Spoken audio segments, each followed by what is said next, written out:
Bus bay ഉദ്ഘാടനം ചെയ്തു. ചവറ ശങ്കരമംഗലം ജംഗ്ഷനിലാണ് MLA ഫണ്ട് വിനിയോഗിച്ച ബസ് ബേ നിർമ്മിച്ചത്. 1.28 കോടി രൂപ വിനിയോഗിച്ചായിരുന്നു നിർമ്മാണം. ആധുനിക സൗകര്യങ്ങളോടെയാണ് ശങ്കരമംഗലത്ത് ബസ് ബേ നിർമ്മിച്ചിട്ടുള്ളത്. ശങ്കരമംഗലം ജംഗ്ഷനിലാണ് ബസ് ബേ ഉദ്ഘാടനം ചെയ്തത്. ഡോക്ടർ സുജിത് വിജയൻപിള്ള MLAയുടെ ആസ്തി വികസന ഫണ്ട് വിനിയോഗിച്ചായിരുന്നു നിർമ്മാണം. 1.28 കോടി രൂപയാണ് ഇതിനായി വിനിയോഗിച്ചത്.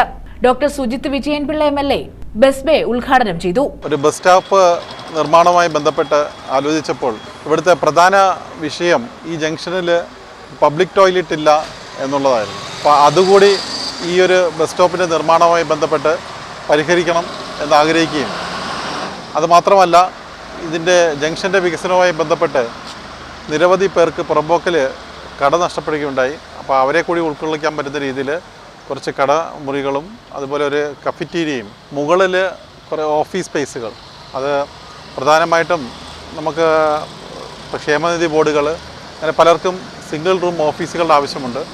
അപ്പോൾ അങ്ങനെയുള്ള ഓഫീസ് സ്പേസുകളെല്ലാം ചേർത്തിട്ട് ഒരു ബസ് സ്റ്റോപ്പാണ് ഇവിടെ നിർമ്മിച്ചിരിക്കുന്നത്. ഇതിൻ്റെ നടത്തിപ്പ് നമ്മൾ കൊല്ലം ജില്ലാ ടൂറിസം പ്രൊമോഷൻ കൗൺസിലിലാണ് ഏൽപ്പിച്ചിരിക്കുന്നത്. അപ്പോൾ ഈ ടൂറിസം പ്രൊമോഷൻ കൗൺസിൽ സാധാരണഗതിയിൽ റോഡ് സൈഡിലുള്ള ഇങ്ങനെയുള്ള നിർമ്മിതികളിൽ ടെൻഡർ വിളിച്ചിട്ടാണ് അവർ വാടകയ്ക്ക് കൊടുക്കുന്നത്. അപ്പോൾ അതുമായി നിർമ്മാണം പൂർത്തീകരിക്കുന്നതോടുകൂടി നമ്മൾ റവന്യൂ പുറമ്പോക്കിലുള്ള ഈ ബസ് സ്റ്റോപ്പ് അവർക്ക് കൈമാറുകയാണ്. പിന്നീട് അതിൻ്റെ നടത്തിപ്പ് DTPC നല്ല രീതിയിൽ തന്നെ മുന്നോട്ട് കൊണ്ടുപോകും. 1-ാം നില കൂടി പൂർത്തീകരിക്കുമ്പോൾ പ്രവർത്തന ചുമതല DTPCക്ക് കൈമാറും. ടൂറിസം പദ്ധതിയുമായി ഭാവിയിൽ ബന്ധിപ്പിക്കുന്ന വിധമാണ് 1-ാം നിലയുടെ നിർമ്മാണം. കഫറ്റീരിയ, ടോയ്ലറ്റ് സംവിധാനം തുടങ്ങിയവയെല്ലാം കെട്ടിടത്തിലുണ്ടാകും.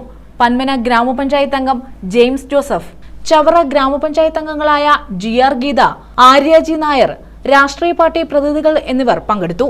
News bureau, Chavara.